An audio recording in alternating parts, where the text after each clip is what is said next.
да се биде жена режисер во едно патриархално општество и во една патриархална индустрија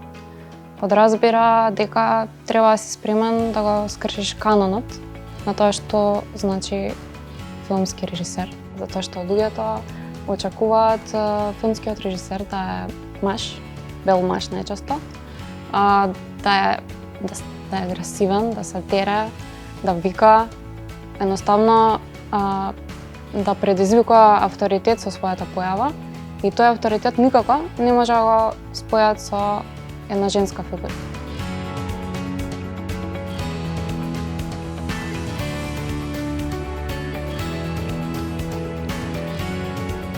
Мислам дека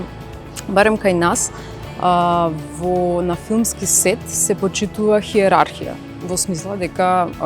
оној што е одговорен на сектор или режисерот кој што е одговорен за целокупниот креативен процес,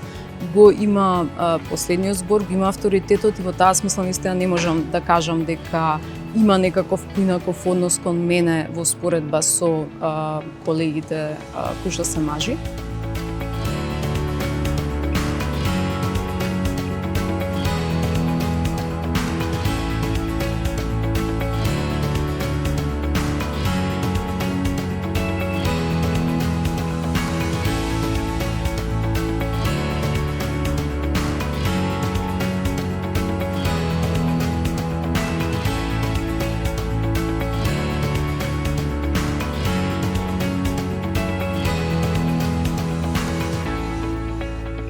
Во моментов, факта дека има нови жени режисери, меѓутоа повторно таа застапеност ни кај нас, ни во светот, не е никако 50-50. Значи, моментално статистиката на тој родов баланс е 20 со 80. Не зборам само за режисери, зборам и за продуцентки, зборам и за сите оние автори кои што се на врвните позиции во филмот. Жените се уште работат со помали буџети од мажите, тоа е факт.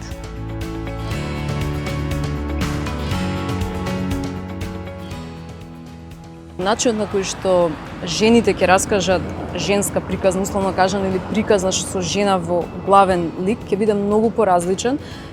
од истата таа приказна раскажана од машката перспектива, од машки режисер, затоа што едноставно ќе донесат друг сензибилитет, затоа што можеби на поинаков начин се поистоветуваат со приказната и низ поинакви очи ја гледаат, а со тоа и очите на камерата ќе ја гледаат и ќе ја снимат истата таа приказна на различен начин.